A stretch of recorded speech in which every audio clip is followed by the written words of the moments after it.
Hi friends, ಎಲ್ಲರಿಗೂ ನಮಸ್ಕಾರ. ನಾನು ನಿಮ್ಮ ಸೋನು ರಾಘು. ಇದು ನಮ್ಮೂರಿನ ಆಲರ್ಬಿ ದಿನ ಮಾಡಿದಂತಹ ವಿಡಿಯೋ ಆಗಿರುತ್ತೆ. ಅರ್ಧ ಅಪ್ಲೋಡ್ ಮಾಡಿದ್ದೆ, ಇನ್ನರ್ಧ ಈಗ ಅಪ್ಲೋಡ್ ಮಾಡ್ತಾ ಇದ್ದೀನಿ. ಟೈಮ್ ಆಗಿರಲಿಲ್ಲ, ಅದರಿಂದ ಈಗ ಅಪ್ಲೋಡ್ ಮಾಡ್ತಾ ಇದ್ದೀನಿ.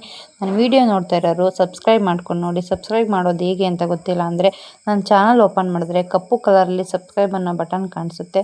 ಅದ್ರ ಮೇಲೆ ಕ್ಲಿಕ್ ಮಾಡಿದ್ರೆ ಪುನಃ ಬೆಲ್ ಬಟನ್ ಬರುತ್ತೆ. ಬೆಲ್ ಬಟನ್ ಮೇಲೆ ಕ್ಲಿಕ್ ಮಾಡಿದ್ರೆ ಆಲ್ ಅಂತ ಇರುತ್ತೆ, ಅದನ್ನು ಕ್ಲಿಕ್ ಮಾಡಿ.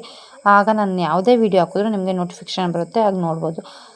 ದೇವ್ರು ಬಂದಿದ್ದೆ ಆಲರ್ಬಿ ದಿನ 11:30 11:45 ಆಗಿತ್ತು. ಆದ್ರೂ ಎಷ್ಟು ಜನ ಸೇರಿದ್ರು ಅಂದರೆ ಇಷ್ಟು ಜನ ಸೇರಿದ್ರು. ದೇವರೆಲ್ಲ ಹೋಗ್ಬೇಕಾದ್ರೆ ಎಷ್ಟು ಜನ ಇದ್ದಾರೆ ನೋಡಿ. ಅಷ್ಟೊತ್ತಾದರೂ ನನ್ನ ಮಗ ಇನ್ನೂ ಮಲಗೇ ಇರಲಿಲ್ಲ. ಅವ್ನು ಎತ್ಕೊಂಡು ಹೋಗ್ಬೇಕಾದ್ರೆ ಈ ರೀತಿ ವಿಡಿಯೋ ಮಾಡಿದ್ದೀನಿ. ಆದರೂ ಸ್ವಲ್ಪ ಕ್ಲಿಯರಾಗಿ ಕಾಣಿಸ್ತಾ ಇಲ್ಲ, ಮುಂದೆ ಕ್ಲಿಯರಾಗಿ ಕಾಣಿಸುತ್ತೆ. ಆಗ ನೀಟಾಗಿ ಮಾಡಿದ್ದೀನಿ ನೋಡಿ. ಇಷ್ಟು ಚೆನ್ನಾಗಿ ಮಾಡಿದರು ಅಂದರೆ ಆ ಕತ್ತಲಲ್ಲಿ ಸೂಪರಾಗಿ ಕಾಣಿಸ್ತಾ ಇತ್ತು. ಆದರೆ ಮಳೆ ಹುಯ್ದು ರೋಡೆಲ್ಲ ಗೊಜ್ಜೆ ಆಗಿಬಿಟ್ಟಿತ್ತು. ಏನು ಮಾಡೋಕ್ಕಾಗುತ್ತೆ, ಮಳೆನ ನಾವು ಹಿಡ್ಕೊಳಕ್ಕಾಗುತ್ತಾ? ಆಗಲ್ಲ ಅಲ್ವಾ? ಅದರಿಂದ ನೋಡಿ ಎಷ್ಟು ಚೆನ್ನಾಗಿ ಕಾಣಿಸ್ತಾ ಇದೆ, ಎಷ್ಟು ಜನ ಸೇರಿದ್ದಾರೆ ನೋಡಿ. ದೇವರು ಎಲ್ಲ ಯಾವ ರೀತಿಗಿದೆ. ಈಗ ನೋಡಿ ಸಾಂಗೆಲ್ಲ ಎಷ್ಟು ಚೆನ್ನಾಗಿ ಕಾಣಿಸುತ್ತೆ.